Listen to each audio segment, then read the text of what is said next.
Hello. Uncle didn't warn me it was going to be now. I was writing it down before. Okay, so I just want to start off by saying thank you for all your prayers. When Mom first suggested this idea of celebrating my birthday at church, I thought it was kind of odd given the circumstances. And I realized that was the enemy, trying his tricks because, he could give me 100 reasons not to celebrate.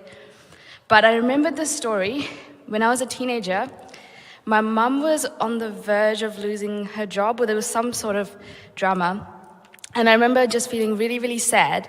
And my dad came into the room and he's like, okay, let's do a Thanksgiving prayer. And I thought, has this man lost his mind? Read the room, we're really sad. And he said, why are we only celebrating the good times? Why are we not celebrating, the hard times as well? We have to give glory to God in all times. And as a teenager, I never understood the concept of that. I thought, I don't know, okay, fine, let's do a dinner. And we did. And that night was, I think, a turning point in my life, because I think subconsciously now, when I've grown up, it's always in the back of my mind. And when people ask me, how can you have this much peace? It's because I've seen my parents and how they overcome their trials, or how their attitude has been throughout the trials. And I think it's so important as a child growing up, and you see your parents not only telling you, just read the Bible, but when you see them actually apply that in their lives. And when you grow up and you start going through trials of your own, you start to apply that without even thinking about it. It just happens. And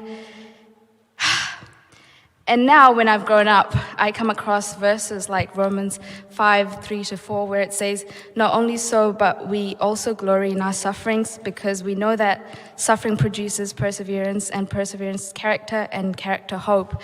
And now it all starts to make sense. I'm connecting the dots. So yeah, I guess this will be a good time to thank my parents for not just telling me to read the Bible, but also showing me and being the real life examples about the mindset one should have when they go through all sorts of trials in life.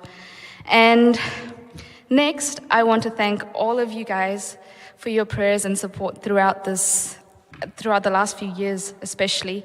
And especially the support that you've provided my parents, because I never had to worry about them throughout this, because I knew that they had all of you to lean on. So from the bottom of my heart, thank you so much. And I think I could stand here probably talking for hours about how good God has been throughout my entire life, but I don't have that much time. So I'm going to just share a couple of stories. And when I think of, my testimony, I have to share the story. And I think a few of you know this already.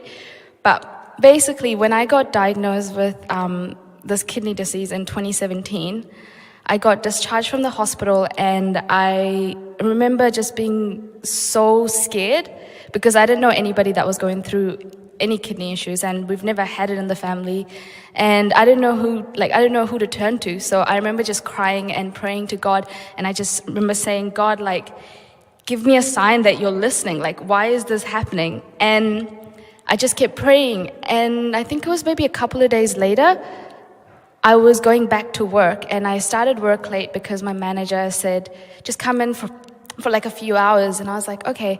And I started at around midday, and I ordered an Uber, and I was in the car. We were driving, and the lady that was driving me, she was this lady, an African-American lady, and she was so sweet. And she asked me why I was starting work so late, because it was 12:30. And I said, oh yeah, I just got out of the hospital, so I'm taking it easy. And she said, okay, what's wrong? And usually you don't feel comfortable sharing your story with a stranger. But I thought, I'm never going to see her again, might as well just share my story. And I said, yeah, the doctors have, just found some problem with my kidneys. I don't know what's happening. But I told her what it was called, because she had asked me. And then we were just driving to work, and at one point she turns to me and she goes, do you want to hear something crazy? And I said, yeah. She goes, I have the same condition as you. And it's exactly the same condition as I had at that point, except she had progressed to the final stage, which was kidney failure. And I was like, what are the odds of that happening? Because she could have not had any condition at all. But for her to have something and have the same thing, it felt like I was meeting my older self, and for her, she felt like she was meeting her younger self. And I remember she had shared her story, and at the end of it, she said, but I know God's not finished yet.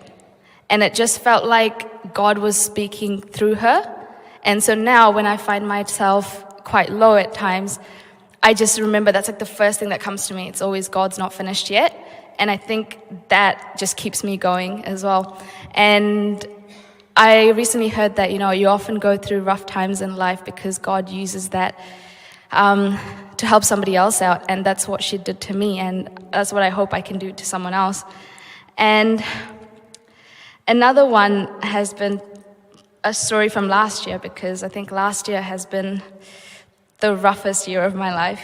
And I remember when I was discharged from the hospital again after the surgery to begin dialysis, my dad was outside Middlemore, and I remember walking from my ward to Middlemore, the parking, and I just couldn't walk. I was on painkillers, and I've never ever struggled to walk in my life to that extent. And I was in so much pain. And now, actually 2 months after the surgery, I started walking into the same hospital because I got a new job there. And so for me to stand back up on my feet, it's been amazing. And it's just an example of whatever the enemy uses to bring you down or get rid of you, God uses that same exact thing to empower you or bless you.